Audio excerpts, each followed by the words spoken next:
Extension نہیں لوں گا، chief justice قاضی فائز عیسیٰ کا دو ٹوک اعلان۔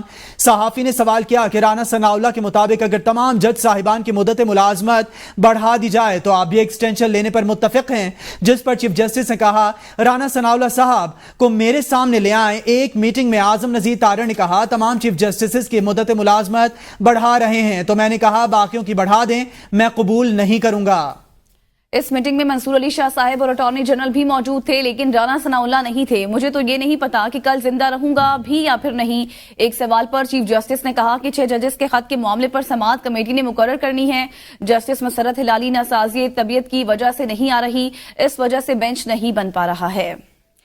آپ کو بتائیں کہ چیف جسٹس قاضی فائز عیسیٰ کی جانب سے باقاعدہ طور پر یہ کہا گیا ہے کہ میں ایکسٹینشن نہیں لوں گا، صاف انکار کر دیا ہے۔ وزیر قانون نے کہا کہ تمام چیف جسٹس کی مدت ملازمت میں توسیع کر رہے ہیں، میں نے کہا کہ میں مدت ملازمت میں توسیع قبول نہیں کروں گا۔ چیف جسٹس کی جانب سے ایسا کہا گیا، ایکسٹینشن نہیں لوں گا۔ چیف جسٹس قاضی فائز عیسیٰ کا دو ٹوک اعلان۔ صحافی نے سوال کیا کہ رانا ثناءاللہ کے مطابق اگر تمام جج صاحبان کی مدت ملازمت کو بڑھا دیا جائے تو آپ بھی ایکسٹینشن لینے پر متفق ہوں گے، جس پر چیف جسٹس نے کہا کہ رانا ثناءاللہ صاحب کو میرے سامنے لے آئیں۔ ایک میٹنگ ہوئی تھی، ایک میٹنگ میں اعظم نذیر تارڑ نے کہا کہ تمام چیف جسٹس کی اگر مدت ملازمت بڑھا رہے ہیں تو میں نے کہا کہ باقیوں کی بھی بڑھا دیں، میں قبول نہیں کروں گا۔ اس میٹنگ میں منصور علی شاہ صاحب اور اٹارنی جنرل بھی موجود تھے، لیکن رانا ثناءاللہ نہیں تھے۔ مجھے تو یہ بھی نہیں پتا کہ میں کل زندہ رہوں گا یا پھر نہیں۔ ایک سوال پر چیف جسٹس نے کہا کہ 6 ججز کے خط کے معاملے پر سماعت کمیٹی نے مقرر کرنی ہے۔ جسٹس مسرت ہلالی کی طبیعت ٹھیک نہیں ہے، ناسازی طبیعت کی وجہ سے وہ نہیں آ رہی، اس وجہ سے بینچ نہیں بن پا رہا ہے۔ آپ کو اس اہم معاملے سے متعلق آگاہ کر رہے ہیں۔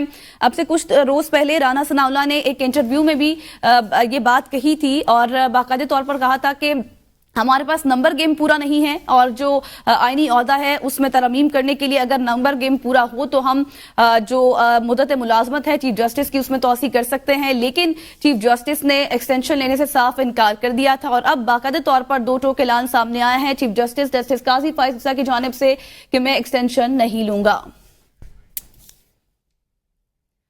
ہر جج کا کوئی نہ کوئی رجحان ہوتا ہے، اب یہ کسی کی قسمت ہے کہ کس کا کیس کہاں لگ گیا۔ اتنا تعین ہو ہی جاتا ہے کہ فلاں جج کے پاس کیس لگا تو پروسیکیوشن کا وزن کیا ہوگا۔ یہ پوری دنیا میں ہوتا ہے۔ چیف جسٹس قاضی فائز عیسیٰ کا فل کورٹ ریفرنس سے خطاب۔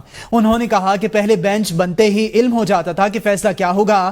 کیا آج بھی بینچ کی تشکیل سے لگتا ہے کہ فیصلہ کیا آئے گا؟ اگر اب ایسا نہیں تو مان لیں شفافیت آئی ہے۔ اب مجھے خود پتہ نہیں ہوتا کہ دائیں بائیں بیٹھے ججز کیا فیصلہ کریں گے۔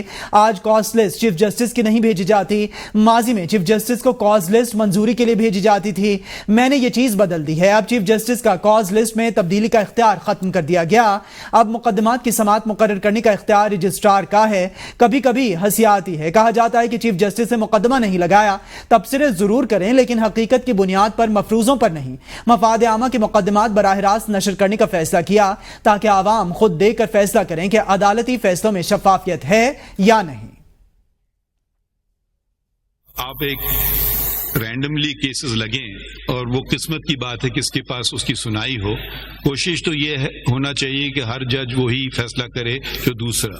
پہلے کہا جاتا تھا کہ مقدمے لگنے سے پہلے ہمیں پتہ ہے کہ فیصلہ کیا ہوتا ہے۔ اب تو مجھے خود پتہ نہیں ہوتا ہے کہ میرے ساتھ دائیں بائیں طرف جو لوگ جج صاحبان بیٹھے ہیں وہ کیا فیصلہ کریں گے۔ کہ آپ کو اگر پتہ چل جاتا ہے کہ کیا کیس لگنے سے پہلے اس کا فیصلہ کیا ہوگا تو اس میں بھی اگر آپ سمجھتے ہیں، آپ کو پتہ ہے تو شفافیت نہیں ہے۔ ماہانہ کاز لسٹ شروع ہو گئی ہے کہ سب کو پتہ ہو، وکیلوں کو اور جو لوگ اپنے مقدمے خود کر رہے ہیں کہ میرا مقدمہ اب کب لگے گا تو میں تیاری اس کی کر لوں۔ اب مجھے کبھی کبھی ہنسی آتی ہے کہ جو پرانے صحافی بھی ہیں، جب ان کو کچھ بات پسند نہیں آئے تو کہتے ہیں چیف جسٹس نے مقدمہ نہیں لگایا۔ چیف جسٹس مقدمہ نہیں لگا سکتی، اب کمیٹی لگاتی ہے۔ تبصرے کیجئے حقیقت کی بنیاد پہ، مفروضوں پہ نہیں۔ آپ کی بھی ذمہ داری ہے کہ سچ بتائیے، سچ بولیے۔